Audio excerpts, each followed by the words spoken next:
Hi all, welcome to Blasters arena. ഒട്ടും പ്രതീക്ഷിക്കാത്ത ഒരു മാറ്റമാണ് കേരള ബ്ലാസ്റ്റേഴ്സിന് ഞൊടിയിടയിൽ സംഭവിച്ചിട്ടുള്ളത്. അതായത് വിജയങ്ങളും സമനിലകളും ബ്ലാസ്റ്റേഴ്സ് ഇപ്പോൾ സ്വന്തമാക്കുന്നു.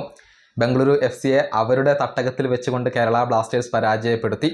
അതിന് പിന്നാലെയാണ് ഇപ്പോൾ ജംഷഡ്പൂർ FCയെ എതിരില്ലാത്ത 2 ഗോളുകൾക്ക് ബ്ലാസ്റ്റേഴ്സ് പരാജയപ്പെടുത്തിയത്. അതായത് ഈ സീസണിൽ കേവലം ഒരൊറ്റ തോൽവി മാത്രം അറിഞ്ഞ ടീമാണ് ജംഷഡ്പൂർ FC. അവരെയാണ് ബ്ലാസ്റ്റേഴ്സ് ഇപ്പോൾ പരാജയപ്പെടുത്തിയിട്ടുള്ളത്. ഇതിനെല്ലാം കാരണക്കാരൻ മറ്റാരുമല്ല, കേരള ബ്ലാസ്റ്റേഴ്സിന്റെ പരിശീലകനായ ആഷ്ലി വെസ്റ്റ്വുഡ് തന്നെയാണ്. അദ്ദേഹം വന്നതിന് ശേഷം ബ്ലാസ്റ്റേഴ്സ് കൈവരിച്ച ഇംപ്രൂവ്മെന്റ് അത് വളരെ വളരെ വ്യക്തമാണ്. അതായത് ഓരോ മത്സരം കൂടുന്തോറും ബ്ലാസ്റ്റേഴ്സ് ഇപ്പോൾ പുരോഗതി കൈവരിച്ച് വരികയാണ് എന്നുള്ളത് ഇതിൽ നിന്നും നമുക്ക് മനസ്സിലാകുന്നുണ്ട്. അതിന്റെ ചില ഉദാഹരണങ്ങൾ നമുക്കൊന്ന് പരിശോധിക്കാം.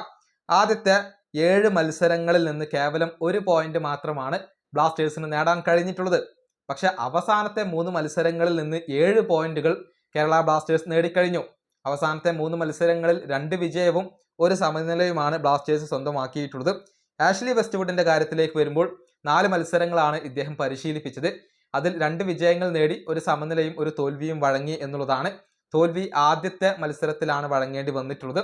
അതായത് ആഷ്ലി വെസ്റ്റ്വുഡ് ഇപ്പോൾ ടീമിനെ മുന്നോട്ട് കൊണ്ടുവരികയാണ്. തൻ്റെ മാജിക് അദ്ദേഹം ടീമിനകത്ത് പ്രവർത്തിപ്പിച്ച് തുടങ്ങിയിട്ടുണ്ട്. ഇന്ത്യൻ താരങ്ങളെ നല്ല രൂപത്തിൽ അദ്ദേഹം ഉപയോഗപ്പെടുത്തുന്നു. മാത്രമല്ല പുതിയ വിദേശ താരങ്ങൾ എത്തിയിട്ടുണ്ട്. അവരിൽ നിന്നും ഏറ്റവും മികച്ച ഔട്ട്പുട്ട് പുറത്തെടുപ്പിക്കാൻ വേണ്ടി ആഷ്ലി വെസ്റ്റ്വുഡ് നല്ല രൂപത്തിൽ ശ്രമിക്കുന്നുണ്ട്. മൈതാനത്തിന് പുറത്ത് നല്ല അഗ്രഷൻ അദ്ദേഹം കാണിക്കുന്നുണ്ട്. തൻ്റെ താരങ്ങളെ സപ്പോർട്ട് ചെയ്യുന്നുണ്ട്.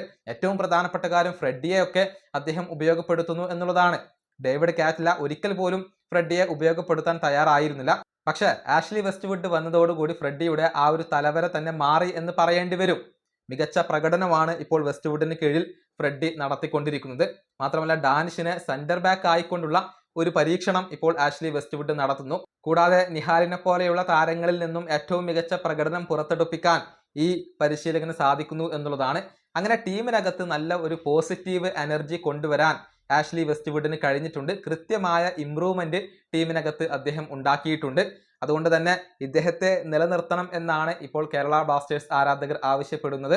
ഈ സീസണോടുകൂടി അദ്ദേഹത്തിന്റെ കോൺട്രാക്ട് പൂർത്തിയാകും. പക്ഷെ അദ്ദേഹത്തിന്റെ കോൺട്രാക്ട് പുതുക്കിക്കൊണ്ട് ആഷ്ലി വെസ്റ്റ്വുഡിനെ നിലനിർത്തണം എന്ന് തന്നെയാണ് ബ്ലാസ്റ്റേഴ്സ് ആരാധകർ ഇപ്പോൾ ആവശ്യപ്പെടുന്നത്. ഈ വീഡിയോ അവസാനിപ്പിക്കുന്നു. അടുത്തൊരു വീഡിയോയിൽ കാണാം.